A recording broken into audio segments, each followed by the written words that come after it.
Okay, guys, this is Gnomish Mafia Enforcer here. We are going to use a simple strategy with Guardian Ape. Ideally, you're going to want some firecrackers to create some openings in his first phase, giggity, and we'll conserve most of our spirit emblems for the loaded spear in the second phase. And I like to use floating passage. You can get that from the carp vendor in Harada Estate. It's really valuable for getting a lot of hits in fast. If you weren't going to use floating passage and you were in the second stage, you could probably use Mortal Draw. I wouldn't use Mortal Draw in the first phase because you're going to need Firecracker. Otherwise, just whack him a couple of times if you don't have floating passage. You might be able to use maybe Ichimonji double or something like that, but I've never used that because it doesn't really create much damage. So we're going to use the firecrackers in the first phase to create some openings until he starts to walk toward us in the first phase. When he starts doing a walk attack and tries to jump over us, we're going to circle underneath him, and we'll do the same thing if he tries to throw poo at us too. So just going to charge in. Make sure he doesn't land on you, get a couple of hits in, and then get out. Don't get greedy. Get 3 or 4 hits in, do not get greedy. And you want to keep your distance from this guy. Wait for an opening. I'll show you the opening in his attack pattern. It's really... So you want to circle behind him, and then hit him a couple of times. So use that grapple point on his neck, that sword, when it becomes available, and you can close the distance and use a firecracker, or he'll give us another opportunity to use a firecracker. But you see we got several of those hits in with floating passage to do some damage to him initially. So I'm gonna rush in after that. Make sure you circle around behind him like I did. Do not let him fall on you. Do not let him fall on you. So I'm just going to give him a little time to let those firecrackers reset because we can't do that over and over again. But probably after the next sequence of damage, he'll start doing the walking attack. And notice I'm just keeping my distance here. Being mindful to try to keep myself in the center. And that's a good opening there. I'm going to circle around behind him. Use floating passage. Just start whacking him, just start whacking him. Okay, now that he's down to half, he's going to start doing stuff like throwing poo. He's got an opening after he throws poo. You want to run towards him and go under. This is the walking attack right there. As soon as he starts doing that, he gets overhead. You want to circle back and run under him, run under him. So now what I'm going to start doing is baiting him to do that walk attack. I'm going to get a little close and just kind of run parallel and try to get him to do that walk attack so I can skirt under him. Notice I didn't even need a firecracker because running under him creates its own opening. Just running out, waiting for him to do that walk attack again. Here he goes right there. Going to circle around, get up behind him, and hit him a couple of times. Don't get greedy. Just one floating passage sequence is enough. If you don't have floating passage, 3 or 4 hits, and then get out of there. I could use another firecracker, but I'm going to save my emblems and just bait him into that walk attack because he's going to do it right there. Circle around. Woo! He got me. He got me. Going to heal up. And he's going to jump. Same thing. As soon as he jumps, you go underneath him and then circle back around. Alright. I got you. Notice he's close to health. Don't get greedy. Oh, he's stunned. I was just going to say, don't get greedy because he's going to get you. You want to win this fight.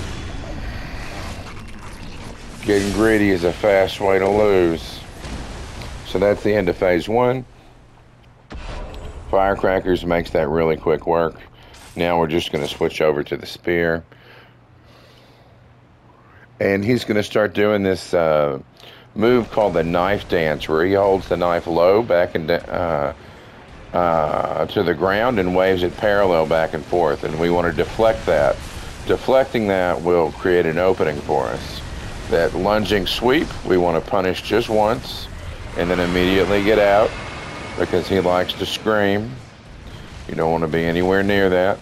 You're going to wait for him to start that animation right there, and then we're going to start reflecting that. I missed it. I'm going to get out of there.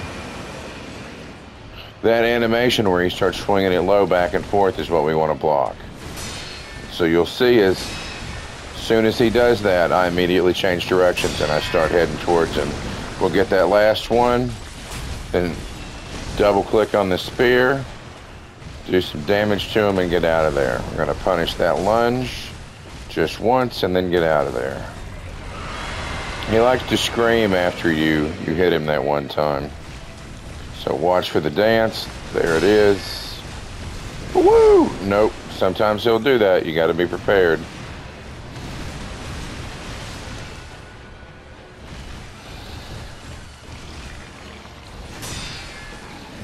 It's like a fake knife dance.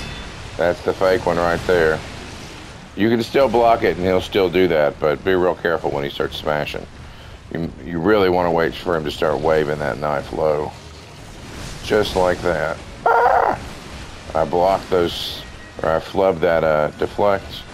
So we're going to wait for another opening.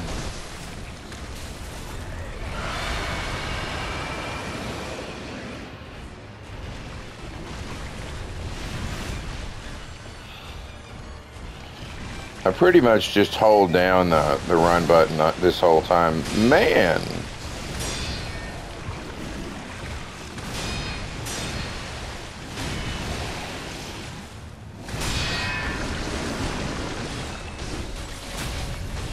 So that was a less than ideal blocking situation. I probably should have got out of there. But, and when he jumps and lands, he's going to do a big sweep. So as soon as he lands, you want to jump. And heal up.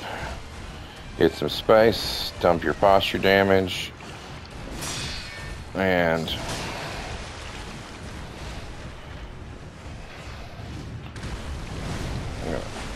I didn't have enough room to punish that.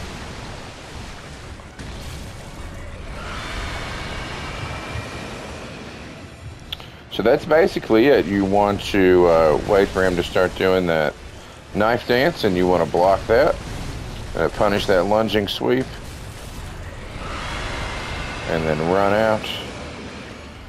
And let's see if he starts that knife dance again. Nope, he's going to do a big sweep. He's going to do another lunge. We'll punish that and get out of there because he likes to scream.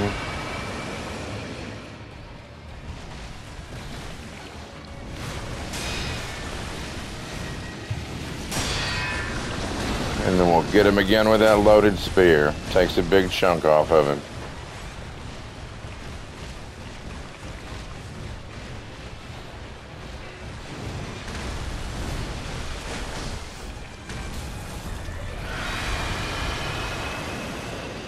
This is exactly why I like to conserve my spirit emblems for this second phase, because that spear takes a chunk off of him, but you got to use it a couple times.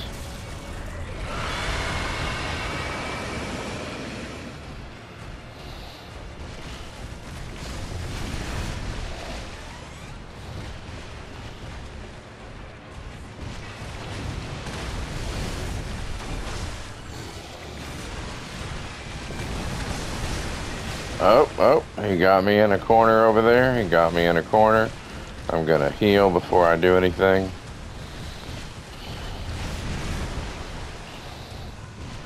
There we go. And going to punish that.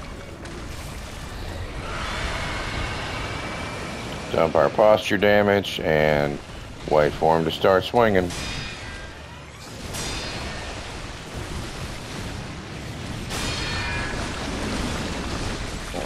Get him one more time. See what a chunk of damage that takes off? That's totally worth it.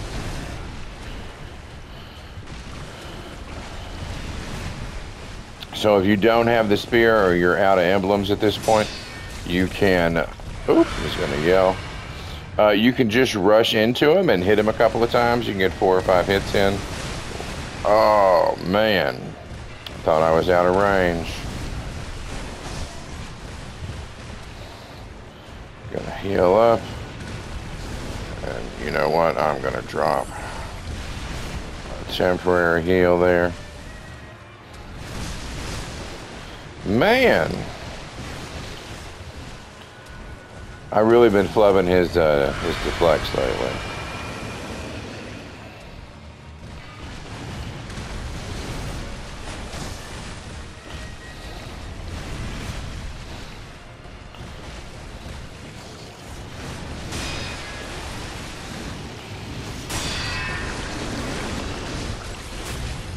So, you might be tempted right there, that little bit of life he's got left, to rush it. Don't do it. Stick to the pattern. We're trying to win. And ideally block appropriately.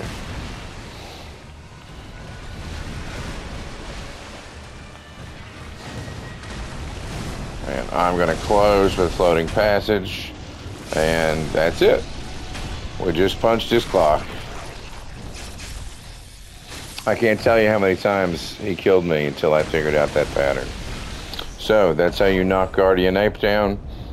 If you're having trouble with the 2 apes at the same time, check out my other video. I'll show you how to drop them. It's actually even a little bit easier. Gnomish Mafia Enforcer, out.